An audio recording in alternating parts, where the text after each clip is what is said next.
Hola, buen día.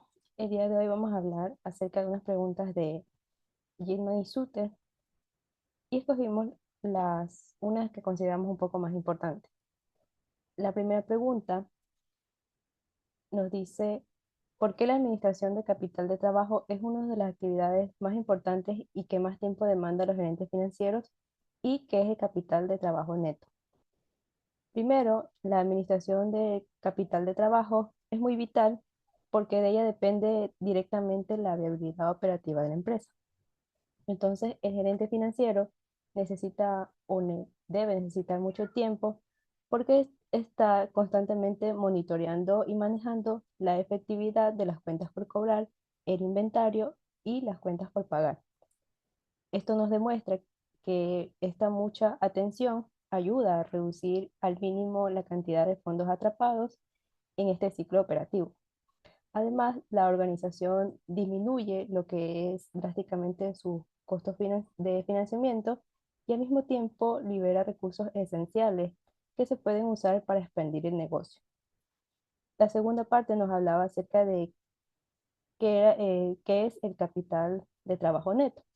Este se define técnicamente como la diferencia matemática entre los activos corrientes y los pasivos corrientes. Nos dice también que si nuestros activos corrientes son mayores a los pasivos corrientes, tenemos un capital de trabajo neto positivo. Al contrario, si los activos corrientes los activos corrientes son un poco más, o sea, es decir, si esto es al revés, el capital de trabajo sería negativo, lo que nos daría a entender alarmas financieras en la empresa. La siguiente pregunta, la 2 nos dice cuál es la relación entre la previsibilidad de las entradas de efectivo de una empresa y el nivel de capital trabajo neto que requiere. Cómo se relaciona el capital de trabajo neto, la liquidez y el riesgo de insolvencia técnica. Para explicar esto, entendimos primero que el capital neto funciona como un colchón de seguridad financiera y la relación con la previsibilidad es muy lógica porque si una empresa puede predecir con exactitud cuánto dinero va a recibir de sus clientes, no necesita acumular grandes reservas en caja. Es decir, puede operar con un capital de trabajo mínimo porque el riesgo de quedarse sin dinero es muy bajo. En cambio, si las entradas de efectivo son variables o inconsistentes, o inciertas, la gerencia está obligada a mantener un capital de trabajo neto elevado para proteger posibles faltantes. Esto nos lleva a la segunda parte de la pregunta que nos dice que, bueno, a medida que una empresa incrementa este capital de trabajo neto, su liquidez aumenta y al tener más liquidez, el riesgo de insolvencia técnica, es decir, que la probabilidad de que la organización se vuelva incapaz de pagar sus deudas operativas que vencen en cierto tiempo disminuye drásticamente. La siguiente pregunta,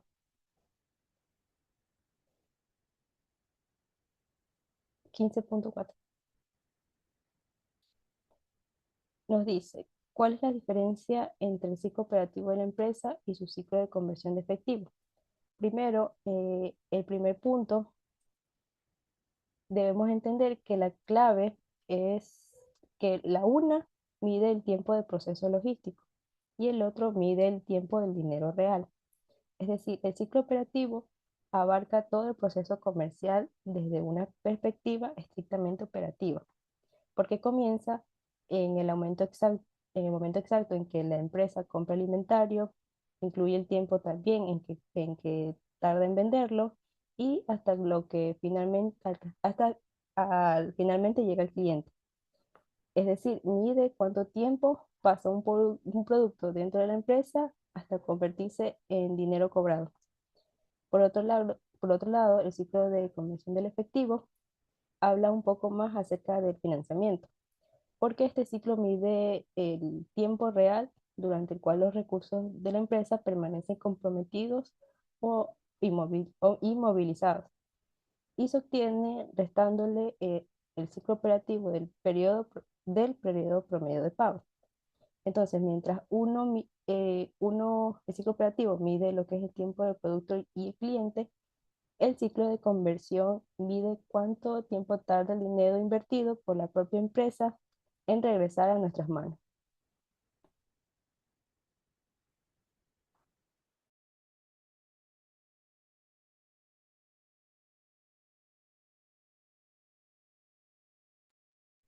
Bien, ahora tenemos tres preguntas a continuación. Nos dice, ¿por qué cuando se desarrolla una estrategia de financiamiento resulta útil dividir las necesidades de financiamiento de un negocio estacional en sus necesidades de financiamiento permanente y estacionales?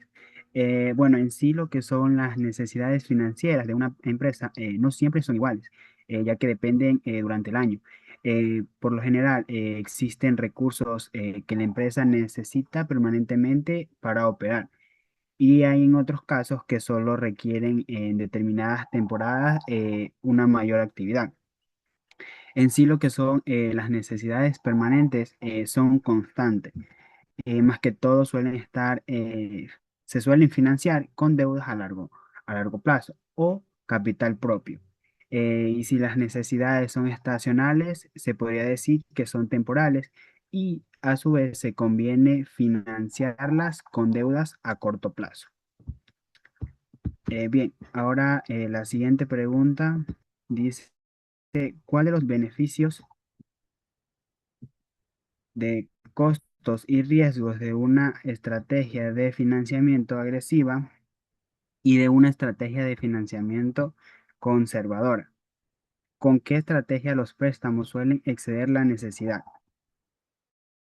Bueno, aquí más que todo la diferencia principal entre estas ambas estrategias radica en el nivel de riesgos que las empresas están dispuestas a asumir para financiar sus operaciones.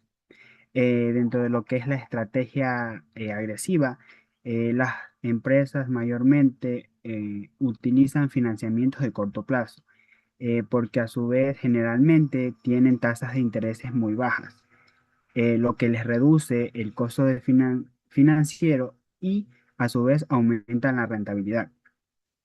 En lo que es el riesgo, cabe aclarar que existen muchas posibilidades de que las tasas de intereses aumenten o que consigan un financiamiento que se necesite, en lo cual afecte a la liquidez de la empresa. Y en lo que es la estrategia conservadora, la empresa prefiere financiarse con recursos de largo plazo para así garantizar más que todo la posibilidad de los fondos y reducir la incertidumbre que se puede haber en un futuro. Más que todo, se podría decir que dentro de estos, la necesidad real que se podría utilizar sería la estrategia conservadora, porque esta empresa mantiene fondos disponibles incluso cuando se necesite completamente, lo que brinda la seguridad financiera para la empresa.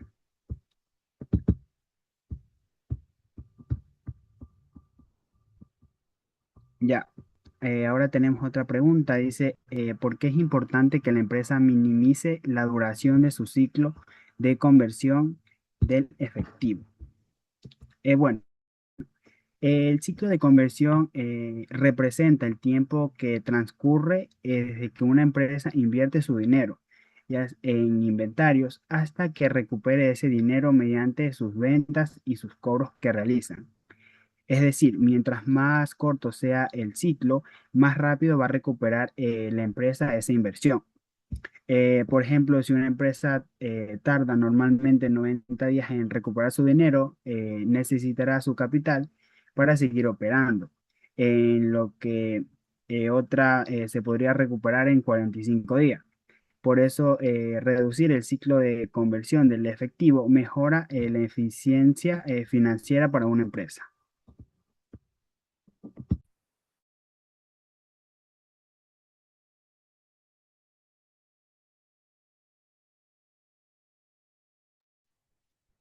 Muy bien. Bueno, Ahora, otra de las preguntas sería, ¿cuál es la función de la 5C del crédito en la actividad de selección del crédito? Y bueno, básicamente aquí podríamos decir que esta es importante porque permite efectuar un análisis crediticio para ver si aquella persona es beneficiaria o no de este crédito. Y dentro de las 5C nos dice que sería características del solicitante, el capital, la... Oye, le puede bajar un poquito, por favor. La capacidad colateral y sus condiciones. Cuando hablamos de capital, nos quiere decir el dinero que tiene, o sea, la liquidez que tiene la empresa o la persona, o sea, puede ser una persona natural o jurídica.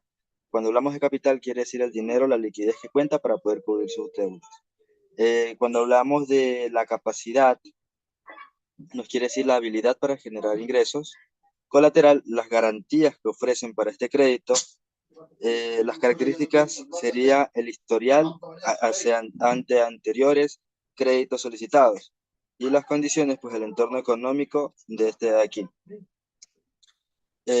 Bien, como pregunta 15-12 tenemos, explique por qué la clasificación de crédito se aplica por lo general a las decisiones de crédito de los consumidores en lugar de las decisiones de crédito comerciales, lo cual nos dice que básicamente eh, aplica más a consumidores.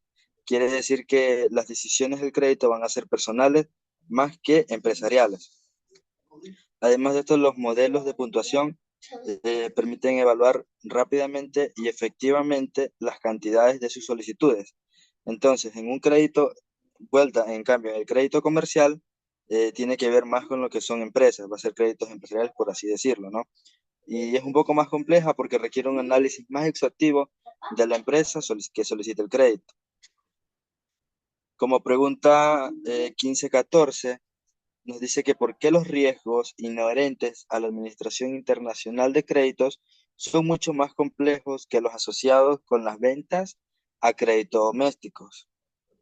Bien, ¿por qué podemos decir que es más complejo en relación a los créditos domésticos? En primer lugar, porque cuando uno va a hacer un crédito doméstico, podemos decir que va a sacar alguna persona, una familia, una lavadora o una refrigeradora, por así decirlo, y decide hacer un crédito. Eh, la pérdida aquí que tendría esta empresa sería un poco menor, a diferencia que si hicieran un crédito de lo que hablábamos anteriormente. Entonces, si volvemos a decir, pues la Administración Internacional de Crédito es más compleja porque intervienen diferencias legales, culturales, monetarias y políticas entre varios países. En cambio, en la otra es un poco más sencilla, por así decirlo.